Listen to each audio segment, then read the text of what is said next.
Hi everybody, it's Heather here. Glad to be with you. And a special hello to those of you I met at the channel panel in Sedona the first weekend in January. It was so great to meet you all.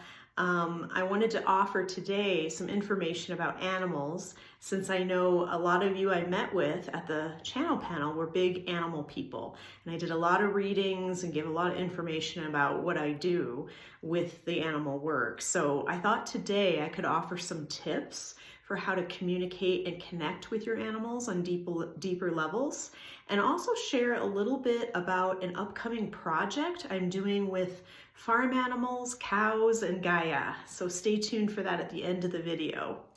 So I'll start with some basic tips for how to connect and communicate with animals, just to get started in the process. So the first step you want to do is to get grounded and centered. And of course, all of us can do this in slightly different ways. If we're outdoors, it can be a lot easier sometimes to connect when we're outdoors. But if we're not, it's okay. We can still do it inside. What I find can be the most helpful is to just take a few breaths and get heart-centered. Just bring yourself into that space in your heart. And as you do, as you breathe there, really feel yourself getting present in your body. Notice your surroundings, the visuals, how you feel in your body, the sounds around you, the smells, everything, and just get really present. The other thing that can help you move into your heart center much more easily is to think of something that brings you joy. You could even bring a memory to mind. You could bring the thought of joy into your mind, or imagine what it's like to feel joy, because we all know what that's like. And that'll help you also get centered before you begin. So grounding and centering is very important.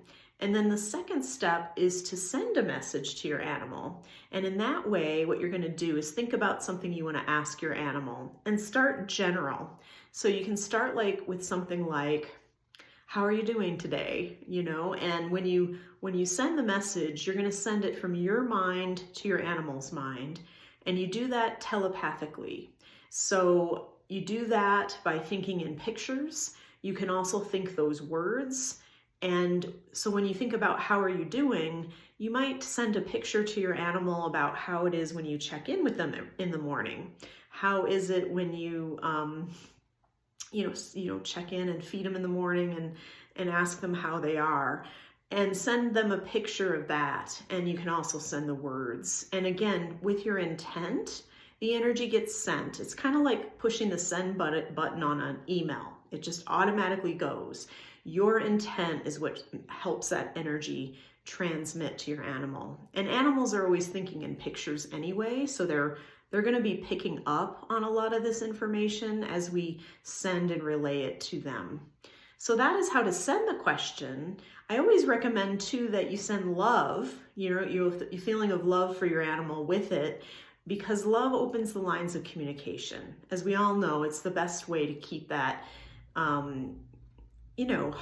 space open for sending and receiving. And often why we'll pick up on abstract details about our friends or loved ones, because we love them and we're thinking of them. So love is another way to send the message. Now, when you receive, after you send the message, you're going to open up to receive what your animal wants to tell you in return. So you're going to be aware of any images, thoughts, words, feelings, or physical sensations that come in after you send your message, because that's them responding to you to tell you how they're doing. And they might respond. You might have a word or a thought come in. You might have a feeling. Maybe you're feeling excitement for the day and that's what they're feeling. Or maybe you notice something in your body. Maybe you notice that you have a tummy ache. And if you're feeling that in your body, it's a good indicator that maybe your animal's having a bellyache too. So again, you're going to pay attention to what comes back to you as a way of receiving from your animal and knowing more about what's going on for them. Now, another method for communicating and even just connecting on a deeper level with your animals is to use your imagination. Imagination is the doorway into the other dimensions. It goes beyond the five senses. So it's not pretending or making things up, but actually a way to access higher information.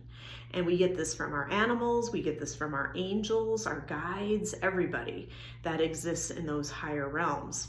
So when you imagine, if you're going to use this as a method to connect to your animal, you would imagine having a conversation with them. And how would that go? What would you say to your animal? What would they say back? And you can visualize it. It usually helps to even just sit in a meditative state and close your eyes and notice what comes in when you have this imaginary conversation. Do you see images? Do you get words or phrases that pop in? Again, is it physical sensations or feelings? So a lot of people, when they do this way, use this technique, will see a cascade of images, almost like you would see in a film if you were watching a movie. And that is a way of being aware of a conversation that you're having with your animal already on a deeper level. And often what they're trying to get through to you, what they want to say to you, what they want you to know about how they're doing. So practice using imagination. It's one of the easiest ones that you can use for a deeper connection and way of communicating with the animals. Now, before I end today, I wanted to talk, speaking of animals, a little bit more about my new projects coming up. So I am working with the animal and nature arenas and currently developing a farm animal and cow project. And the basis of this project is to serve as many farm animals as I can, particularly the cows, because I find that those animals that are wild are the ones that get neglected the most. We tend to give our dogs, cats, and even domestic horses the best treatments and often alternative and holistic treatments, but the farm animals and the wild animals don't always get that. So I wanted to get to them and offer my services, my intuitive work, communicating, and also energy healing for them, for whatever they might be needing, especially for their own health and wellness. So I'm going to be working with rescues, farms, even going to cattle ranches to work with these animals and help them on a health and wellness level. But it's not just about physical and emotional well-being either. It's more than that.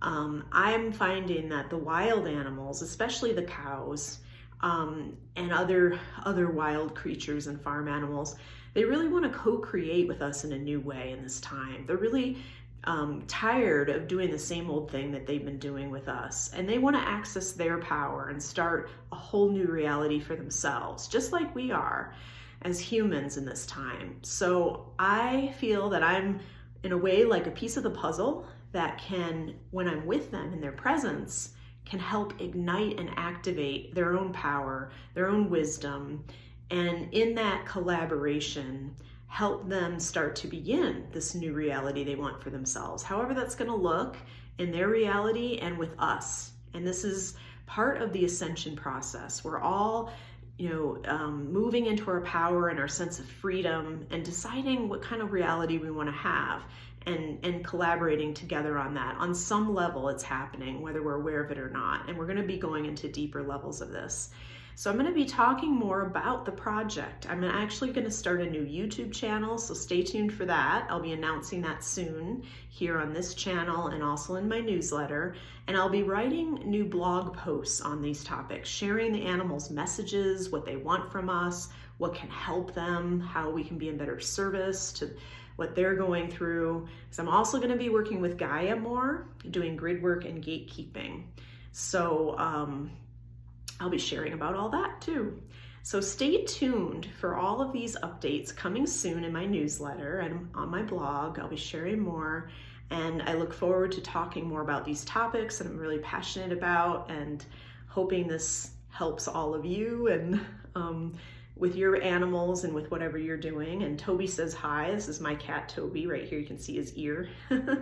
So anyway, thanks for tuning in, everybody, and I'll be talking to you very soon. And have a lovely beginning of the new year and happy early time of the week. All right, thanks for tuning in.